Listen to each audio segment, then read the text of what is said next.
Latoya Shareca, and I've decided to give y'all a name. I'm gonna call y'all my shining stars. I'm out here at Flat Rip Park trying to, get some cardio in, soak up some of this beautiful water, and enjoy life. It's amazing out here, so amazing.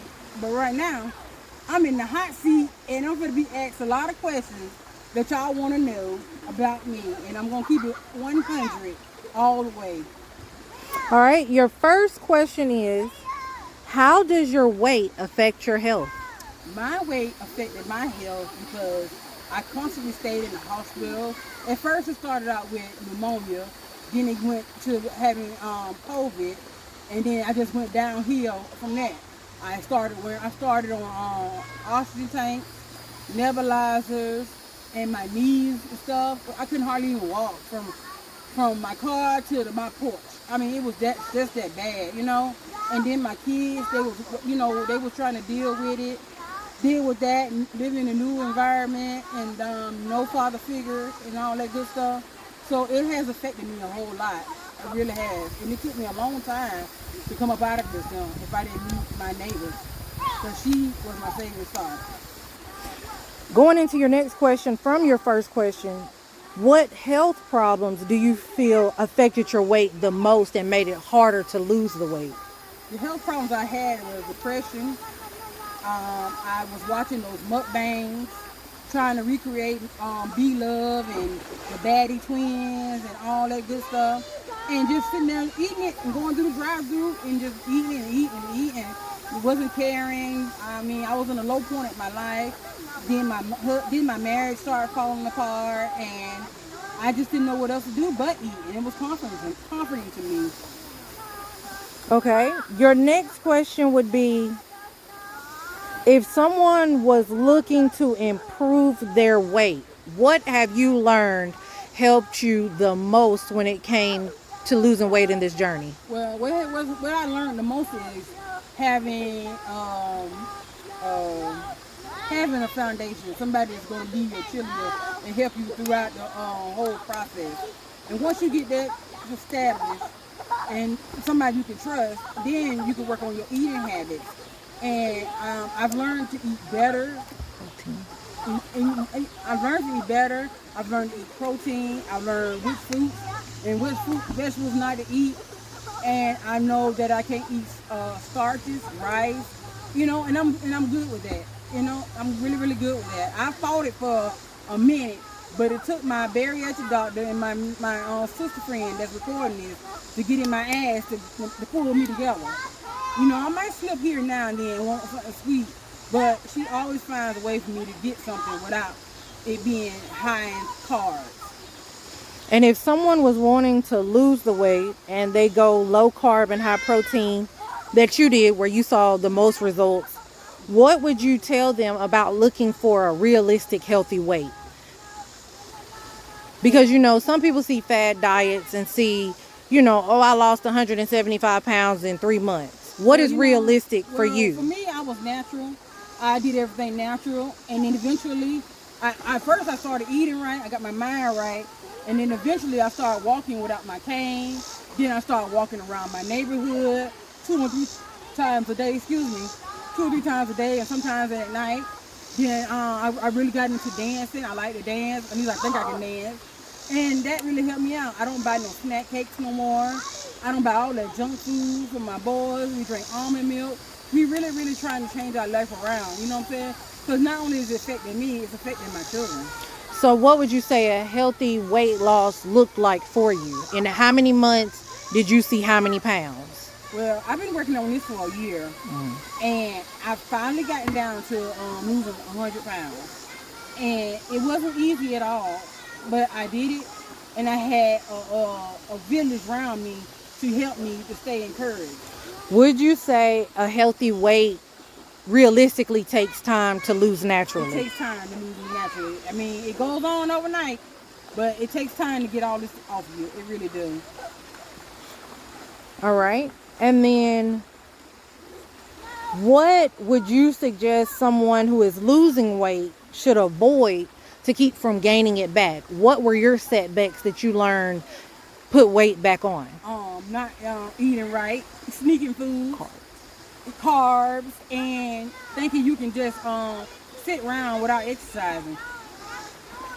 What would you suggest someone to do if they wanted to change their eating habits? What would be the steps you tell them? I would tell them to, speak to a nutritionist, dietitian, and then they can get you on the right path. I didn't have that, but I had a friend that was knowledgeable enough for me to help me get started on the right path. All right. And then,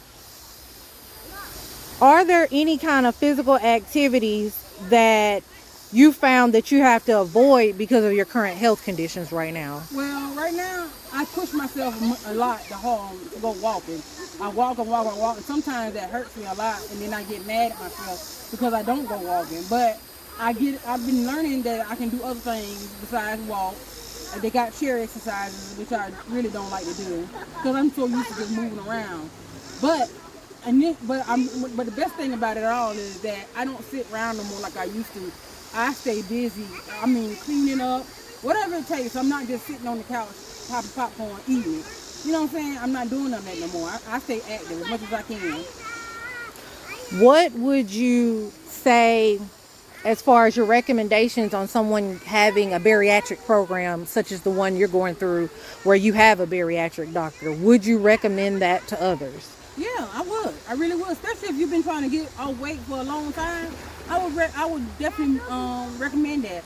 I had opportunity to do it before I had my second child, and it didn't work out like that. But everything is falling into place where I'm able to be qualified to have the surgery now.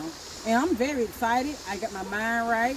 I know that it's not going to be easy once I have this surgery, but I'm very determined to do what I need to do because I've been fat for a long time. I've been fat for a long time since I was a child. A little child, I've been fat, and it just got worse and worse and worse. What would you suggest, or what have you learned about getting through binge eating disorders, such as people who eat when they're emotionally overstimulated, stressed, depressed? What have you learned to help you through those times that you would normally give in and binge eat? I've learned that it's not worth it, especially when you're trying so hard to lose the weight, that it's not worth it. And then also, like I said, you got to have a village. You got to have people around you that's going to encourage you, stay in your ass, and let you know that, the picture is so much bigger than you. All right. The next question is about choosing the right amount of food to eat when it's time to eat. Food portions. Right. What would you say to someone who's trying to look at their plate and change the way it looks to change the way they look? Well, first of all, you got to do food portions. It can't be no more bigger than your fist. And you also got to eat more throughout the day. Small little things throughout the day. Like for me, I eat protein yogurt. I like protein snacks like Quest. I like the protein shakes. And I like the protein smoothies. So, those things help me out. When I think I'm hungry, when I feel like I think I'm hungry, I shake it off and I go grab me something like a protein shake or something that's not going to mess up what I got going on. Because I try not to eat a carb. Sometimes some things have carbs in it, but I look at the box, I look at the packages and see how much carbs in it. And if it's over so much amount, like 33, I don't mess with that. I go find something else that's lower in carbs. All right. For the people that think food prep is too much work, how has having meal preps ready to go in the fridge help you make better decisions when you find yourself hungry and not able to find something to eat? Well, it's been very, very helpful to me because before I had my friend, my neighbor to help me out, I didn't know nothing about food prep, and I was just cooking something every night or every day, just put a meal on the table. When now I could just cook something for my boys, something healthier for my boys, and then I still can go in the refrigerator and get me a salad or some salmon or something that's already been prepped for me. All right. And how do you celebrate your wins, or do you celebrate your wins? It's kind of hard hard for me to celebrate my wins because I'm always thinking about my next weight goal. So I mean, when I get on my scale at the doctor's office, and I've seen that I lost so many pounds, but I don't get excited. I'm thinking about my next weight goal. So I really don't celebrate it like I should. My friends around me, my family around me, they celebrate my weight goals, but it just takes me a minute to get down. Would you suggest others to learn to celebrate their wins? Yeah, I would suggest that. And eventually, I will start celebrating my wins. I just need to know that I'm going to get where I need to be at and hurry get on the next side of the weight loss. Talk about your anxiety that you face when you try to go to the doctor. When it's time for an appointment, discuss the anxieties that you feel where you've beat yourself up and don't feel like you've made a goal. Well, I have high anxiety the day I have to go to my bariatric doctor, and I don't know why. I mean, I know why. I just be disappointed because I think I've gained more weight or I didn't hit my goal mark that we discussed on the last visit. So yeah, I have high anxiety, and it just drives me up the roof until after I, see what I weigh and talk to my doctor, and then I can feel a little bit more at ease. How would you suggest someone get rid of their view of perfection during this journey? Don't have any.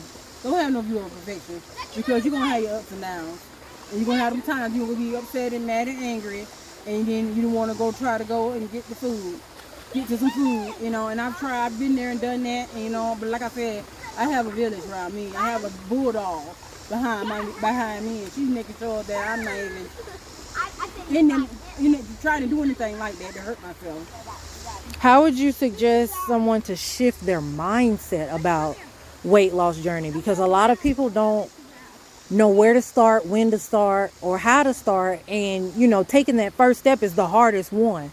So how would you help in recommending them shifting their mindset to be able to do it? You got to want to do it for yourself. You got to want to do it for yourself. You can't do it for nobody but yourself. Nobody but yourself. And you got to have had enough of being overweight, being obese, being, feeling like you are a circus freak. You gotta have enough of that. You know what I'm saying? You gotta want more for yourself. You gotta want to be healthier. You don't want to have all these different medical conditions. My A1C was high as a kite. I've been on metformin. I've been taking all kind of medications, and slowly by slowly, I'm getting off of these medications.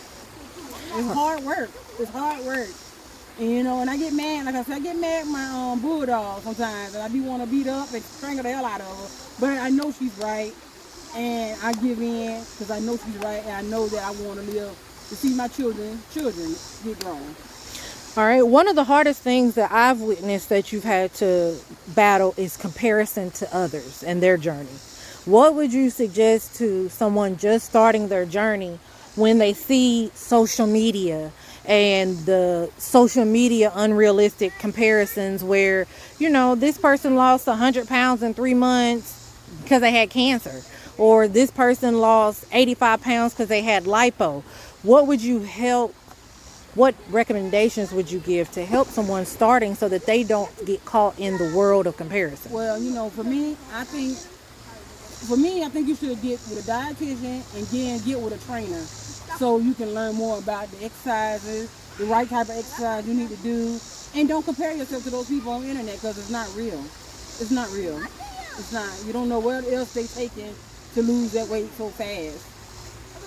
All right. What would you suggest someone look for when they're trying to get an accountability partner? You discuss your bulldog and talk about how you have a bulldog, but for those that don't have one, what should they look for, and what have you found, even as annoying or as angry as you may get, things that they need to find in an accountability partner? Well, you need to find somebody that's not going to take your shit, for one. They're not going to take your shit. They're not going to play them games with you. That's for me. That's my thing. I operate better with somebody in my ass, kicking my ass, literally kicking my ass. I operate better like that. But for others, just find somebody that's not going to take your stuff and play them games with you. You know what I'm saying? You need a straightforward person. All right. With the 3 C's of weight loss being consistency, change, and control, What would you say to someone trying to start their journey when they find themselves not being as consistent? Do they give up? Should they keep going? What hurdles have you had to jump through to keep your 3 C's: consistency, change, and control? First of all, you can start over every day. You can start over every day. So no matter if you fail tomorrow and eat a Twinkie bar, Twinkie tomorrow, you can always start over and try to do the right thing. So failure is not an option for me because I got a lot at stake here. If you were to give this journey up, how would that affect the dynamic of your household and your family? It will affect my dynamic of my household real badly because I got a son, a baby boy that's following in my footsteps, and I'm trying to be an example for him. And I don't want him to be on all that medication and everything like that. So it's very critical that I set the right example for my boys, and get them active. I mean, they go walk with me sometimes, and sometimes we do it at night, but they get active with me, and it's been a little strain because I don't buy snack cakes anymore, but we are working through that. We're working through it slowly but surely. We really are. Okay. The next question is a little personal, but you have been on this journey for 1 year and you recently got your clearance for surgery. How has getting that clearance and moving closer to that affected your mental status?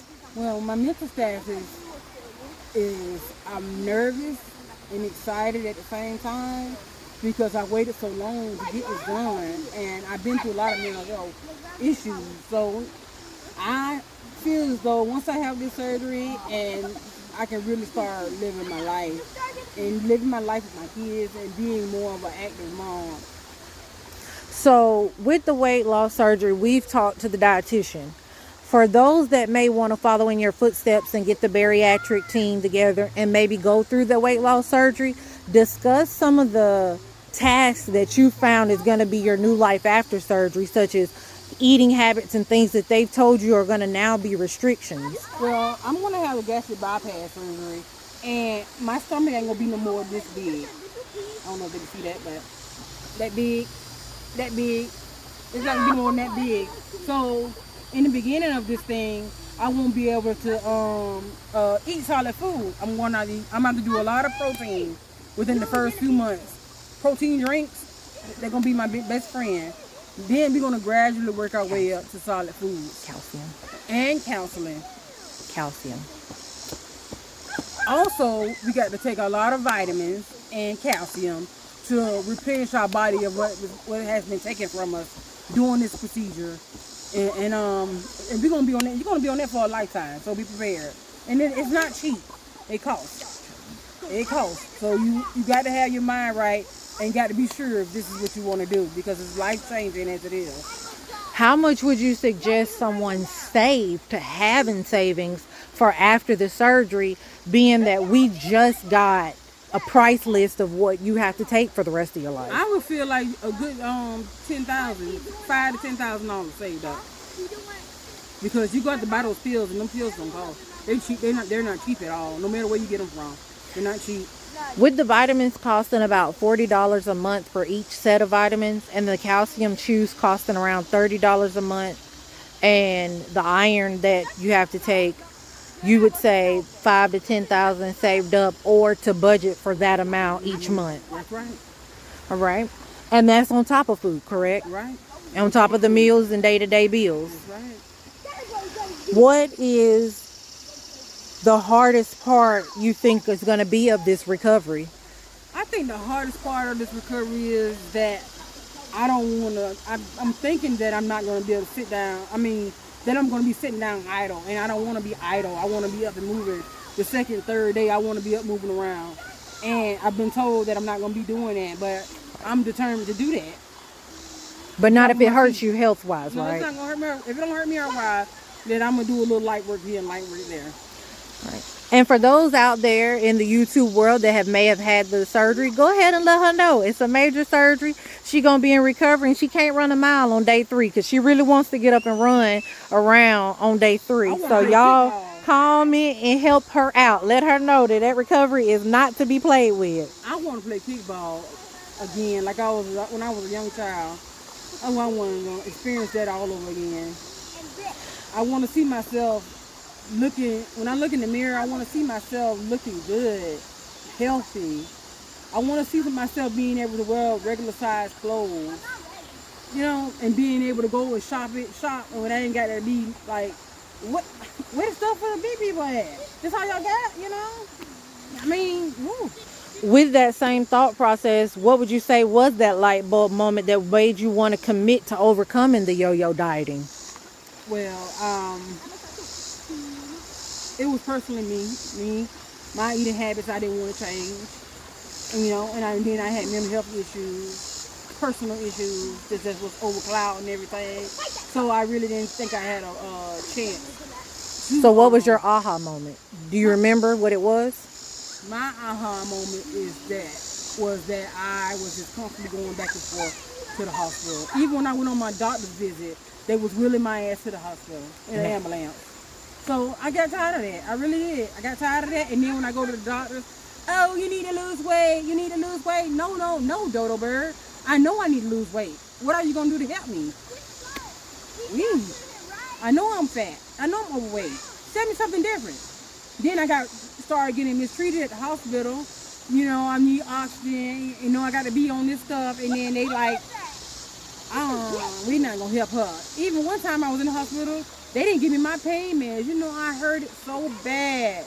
So bad. All through the night, I couldn't even sleep. I was hurting because they didn't give me my pain meds. And I kept asking that nurse, give me my pain meds. We got to wait till the doctor. We got to wait till the doctor. We got to call the doctor. Man, I was just like, I'm done. So, personal experience, healthcare is already hard for black women. Yes. It's 10 times harder for women, and then it's 20 times harder for black women. Would you say being a obese black woman changed how they treated you when it came to healthcare? Right, yes. And what did you see as a result of that? Neglect, abuse.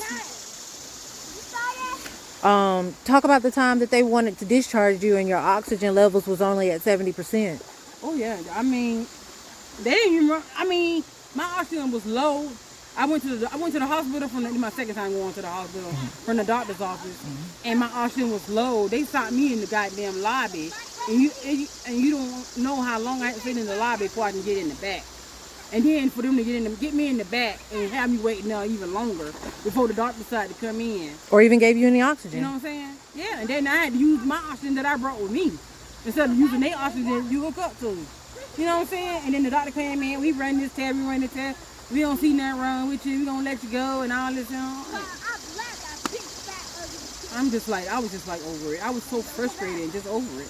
Then I know I had to make a change. Start making a change somewhere in my life. Here I am, a divorced woman, and with 2 boys. Right. And I was scared to go out in the public with my boys, scared to go to their school functions, right, and things like that. I'm sending other people down, just go down there with them and be a support to them. I don't want to do that no more. I want to be able to go in there and be with my kids. For me, that was my light bulb moment for you. When you had your oxygen at 70% and they took you from the ambulance, from your doctor's appointment to the hospital, and they refused to admit you with your oxygen that low and you struggling to breathe, it was scary. I'm going to be honest with you. I didn't, as you know, I didn't let you leave the hospital. I made them admit you and monitor you overnight. But for me, I was scared because I knew you. I just met you, but I knew you had 2 little boys at the house and you were raising them by yourself. So for me, the reason I'm hard on you is because of that very moment when I came in there and they wasn't giving you your medicine. Your oxygen was low. You were blue in the face. Your lips were pale. And I really thought that I could lose you in that moment. You know what I mean? So for me, that was my aha. And where my consistency comes from is I never want to see you like that again, because I've been mistreated. I'm a woman. I'm black. I've been mistreated. I've been through it. You know that. But I've never seen somebody neglect somebody so much as they neglected you that day. They were willing to discharge you with 70% oxygen, not able to catch your breath, and blue in the face. I don't like to think about that day. I really don't, because it's really, really hard. It's really hard, and I try not to get emotional about it though. But just being mistreated like that, it's just, I don't understand it. I don't understand how you call yourself being a healthcare professional and you mistreating people like that, because of their weight. Because, you know what I'm saying? Because of their weight. I don't like that. And I don't want that for my children. How have you noticed the difference between your two sons? One weighs more than the other. Have you noticed healthcare is different for the child that weighs more as he goes to pediatric care? And what do you want to do for him to help him? I just want to be more active in his ask more questions, be more active in the when he goes to the doctor for his checkups or whatever the case may be. Ask more questions, be more aware of what's going on, what they're not doing. Do you think he experiences the same neglect of care that you receive at the doctor? I don't think he does, but I think they need to tell me more information. They need to be more thorough. Yeah. Thorough. And not every answer needs to be he needs to lose weight. Right. Because he's still a growing child. Right. All right. And then the last question. How has this journey affected your views of love? Because you're going to venture off into a dating world with a new image and a new outlook. And as you've stated, you do have some fears and some apprehensions about people's intentions when they want to connect with you. So how do you feel it's affected your view of love? Coming from being divorced, my view of love is really, really harsh. It's really, really harsh. I want to be loved. I want to find love. But I don't know if I can find someone that's going to meet the qualifications that I have set for myself. Because I know where what hurt love looks like. And I don't want to go through that again. I don't want that for me or my kids. I don't want to go through that. So I have a high quality, high standards for myself when it comes to love. And I just don't want to build a bear no more.